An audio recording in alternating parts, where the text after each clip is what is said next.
Do you want to know why a certain segment of society knows that they never can and never will rely on elections, black, brown, or red politicians, or anything associated with the United States? Do you want to know how they know how to discern between lies and the truth? It's very simple, and I'll point it out to you. First of all, right now, you're watching the Woke Socialist Gemini Lounge. Welcome. We are not funded by anyone. We have maybe 20 subscribers, and possibly nobody is going to hear my message. But if you don't, it's probably to your detriment. You know how I can tell who is going to survive Trump and who is not? It's based on actions that speak louder than words. In 2026, after Trump's first presidency, and 1 million people died from COVID, and blue states were denied medical equipment because they did not vote for him. My grandmother died in a nursing home. I learned from that. Just as people who survived Indian boarding schools and slavery, Jim Crow, and Reconstruction learned from that. We have a genetic memory that white people do not understand. To them, everything is new because everything is a conquest. Everything is all about being the biggest and the best and making the most money. That's not how we roll. We're still here because we earned the right to be here. Not because we latched on to the next podcast or the next fad or invested in some shit that was going to bankrupt our families. We're still here because we believed in ourselves. We never believed in you. Now, let me be clear. There are many white people out there who should be part of my race or races as a mixed blood Native American. But the rest of you, I have little or no faith in.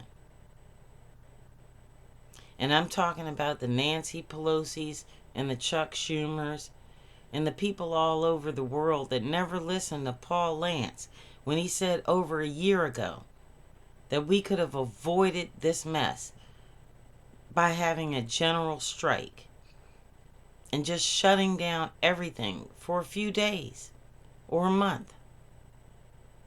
We did that during COVID, involuntarily. But you can't do that now. And the biggest kicker is the worldwide boycott of Hulu and Disney because some dude named Jimmy Kimmel was about to get thrown off the air, and it brought Disney and Hulu to their knees. That was economic power.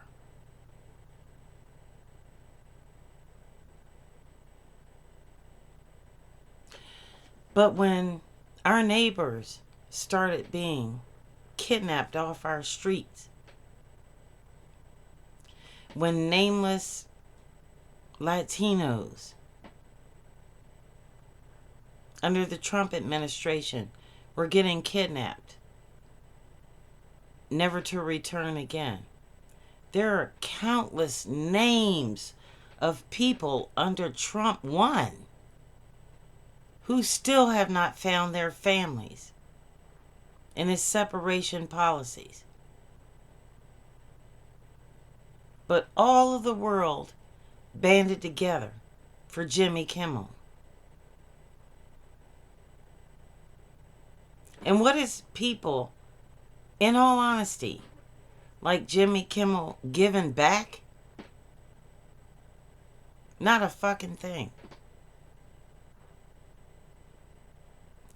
This is why people of color don't trust white people. Because you get on a cause like that and you cancel all your shit. But you can't step away from Amazon, the airports, the buses. You can't stay home one day. You can't get everybody out in the streets. And 340 million people. You want to be safe. And that's what white people do. They're safe.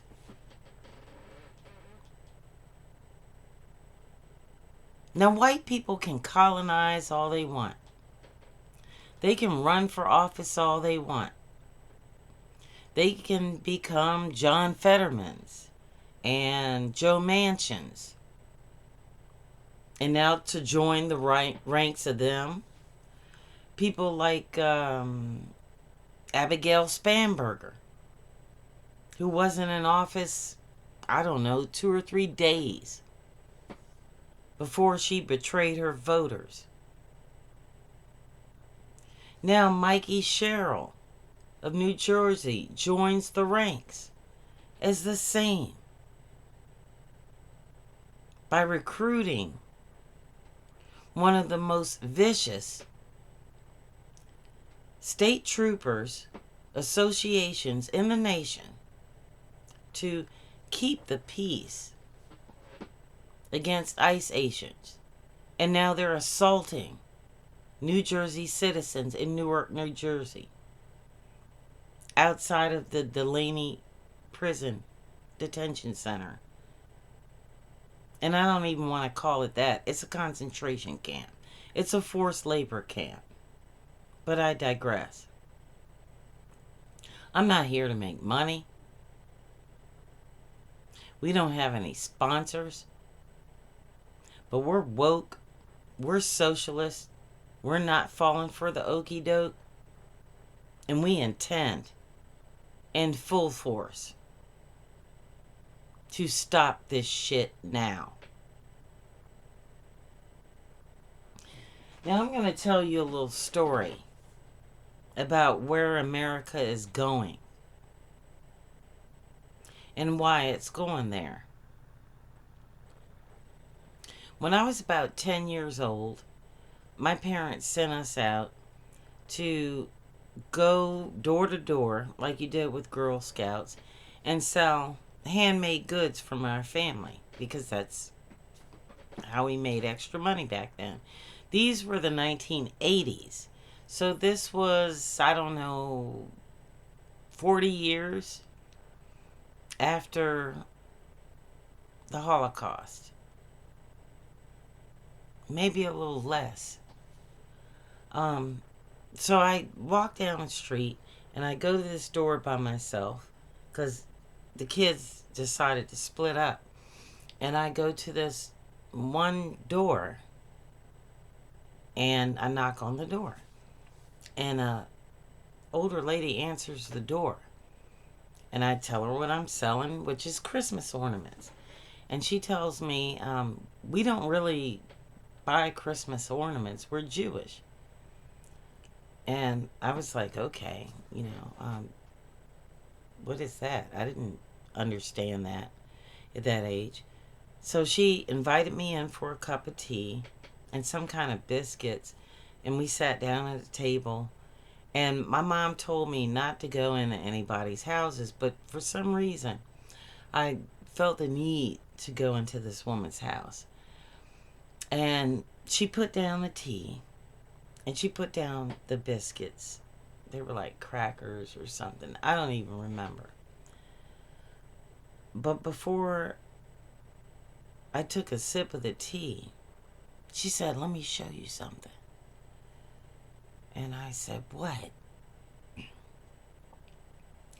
This woman took her arm and rolled up her sleeve. And she said, do you see that? And I said, yeah. And she said, I can't wash it off.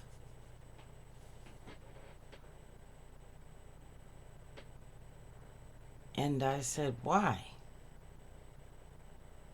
It's blue. And she said, this is my number. And she told me where she got that number. I don't remember it today. She knew I was too young to understand what was going on, or understand what that number meant.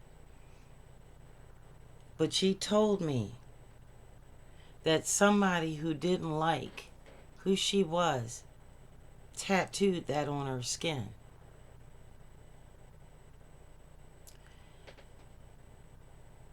And she laid back. She asked me to drink my tea, and I did. And we were silent for a while. And then she told me, you know what? If you come back here with blue and white decorations, I'll buy them. So I was happy at that. That my family had made a sale in our little business. But then she added, you have to make me one promise. You have to promise me that you remember this tattoo and never ever let this happen again. I made that promise. I found out later through a teacher in my high school what that meant. What that number meant, and the fact that someone was wearing that tattoo and still living. What I am about to say is going to astound many of you, but it must be said until this issue no longer exists. There are Democrats and Republicans right now who are advocating in Congress through their allegiance with AIPAC for that number to not exist on the arms of Palestinians. They don't want to waste the ink.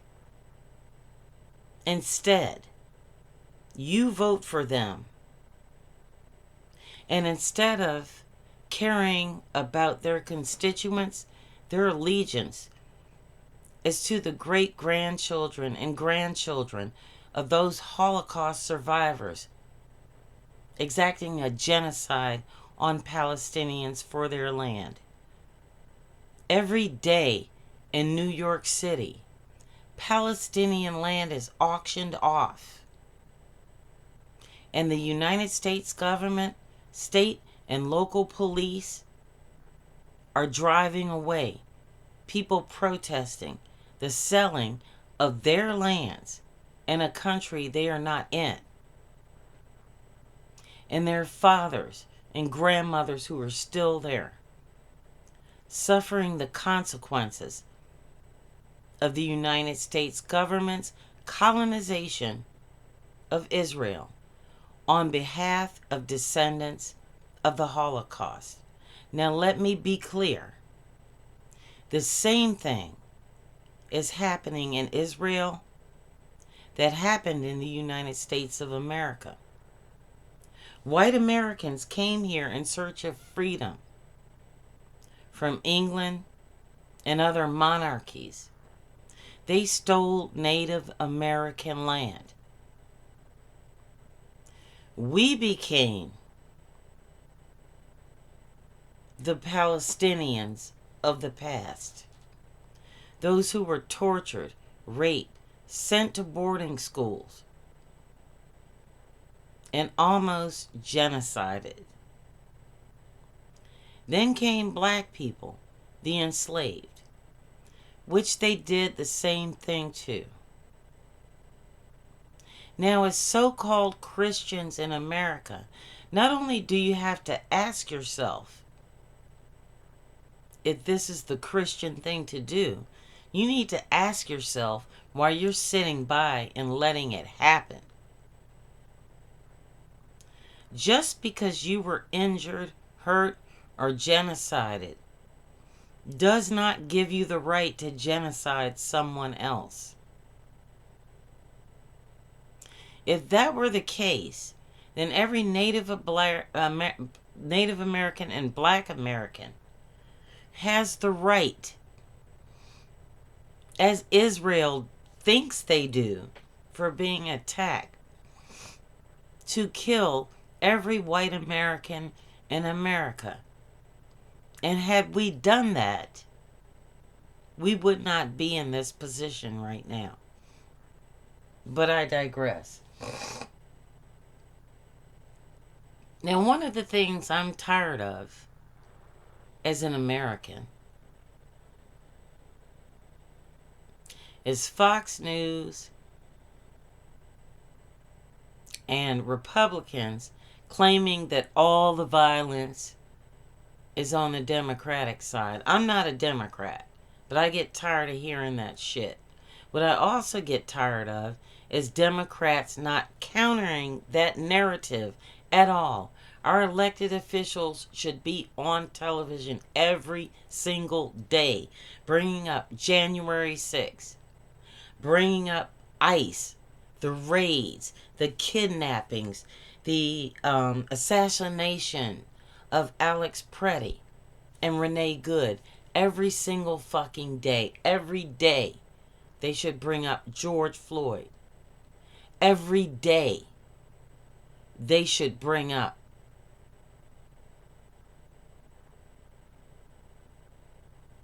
Martin Luther King Jr. Every single day, they should bring up Emmett Till, but they don't. You know why? Because they're all in the same bed together. Right now, on the streets of Newark, New Jersey, Governor Mikie Sherrill has sent in the New Jersey state troopers to, quote unquote, protect protesters. What they have done was formed en masse around Ali Velshi of MS Now and driven him miles away from the protest. This is not free speech. This is not a First Amendment zone. There are no First Amendment zones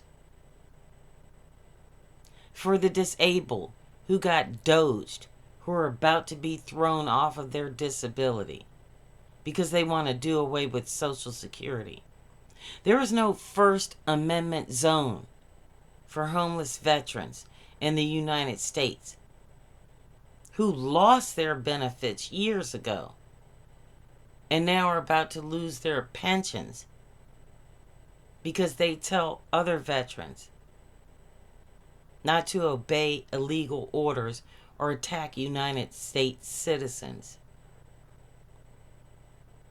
There is no First Amendment zone for people who are victims of the gutting of the Voting Rights Act.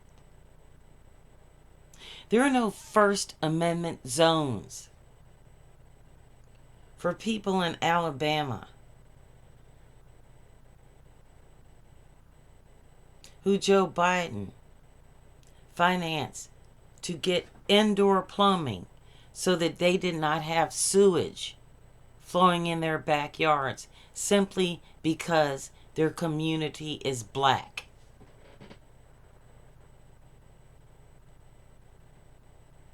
There are no First Amendment zones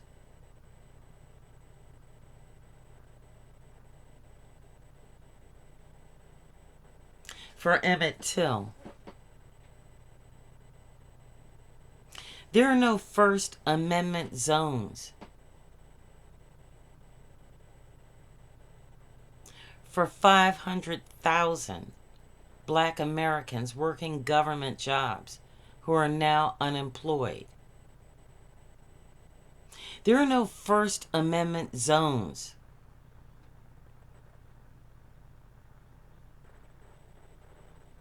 for the suspension of hospice care for people who need to die at home.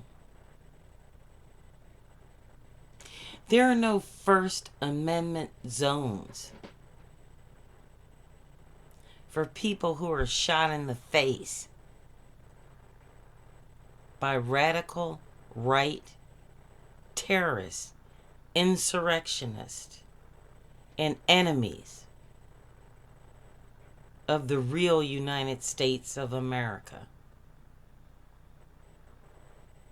You can call people Democrats. You can call black people low IQ. And you can continue to believe the myth that what you are doing by manipulating everything around you is going to manipulate everything. There are 340 million Americans in these United States. And only a few million attended the last No Kings protest.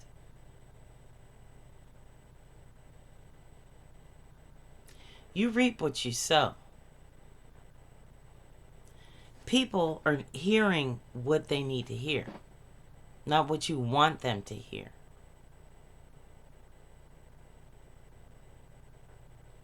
No options are left. So at this point in time, you have to decide whether you're going to be a victim or the victor. And what I mean by that is not politicians, an election, a lawsuit, or any other avenue that they want you to pursue so that you hurry up and wait. The wait is over. You need to learn to speak the language of your oppressor.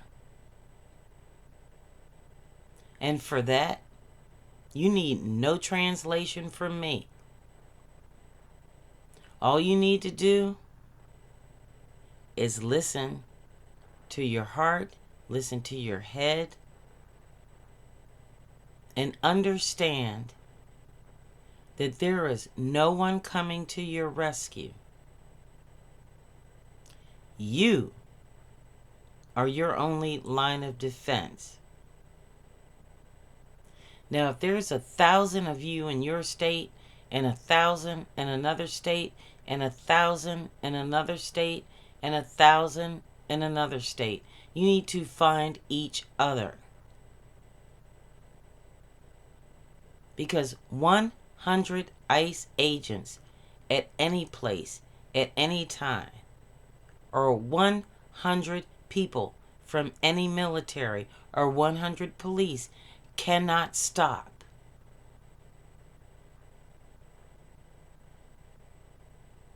a legion of folks with nothing to lose. We are at that point right now. And the sooner you recognize that, the better off you'll be. Now, I'll say this in closing. Everyone who can needs to get up right now, pack a bag, and get your asses up to Newark, New Jersey. If you can't do that, then you need to start occupying Washington, D.C. We should not, as we starve, be paying for a UFC fight on the White House lawn.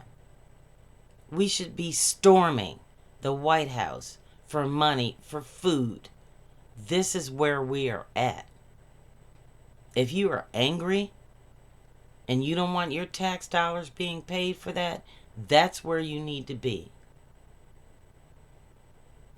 And Donald Trump's birthday and July 4th is not a celebration. It's a fucking funeral. And if you treat it as anything other than that, then you're demented. You have a mental problem. But you need to pick your poison and pick your side. There's only two sides here anymore. Either you're with Trump or you're with us. Either you're in New Jersey or you're in D.C. But one thing is for sure. Between now and the end of July, you need to be one of those places. Because the shit is about to pop off. People are tired of this bullshit, and they're not going to take it anymore. And we're not going to sit around while people over 60 years old tell us what the fuck to do. That time is over with. It hasn't worked. It hasn't worked for 10 or 15 years now. Maybe even 30. So do yourselves a huge favor. Like and subscribe to this video. But if you don't, like and subscribe to another podcast so you will be informed about what is going on right now. If you live outside of the United States, the best thing that you can do right now is support someone on YouTube. It doesn't have to be me. It can be anybody else. But support them. Because we need it right now. And we know you can't come here with an army and wage war against the United States of America. But you can wage an economic war against tyranny. This is the Woke Socialist Podcast. If you lasted till the end of this video, thank you so much. And we'll be back with you as soon as we can. Have a great day.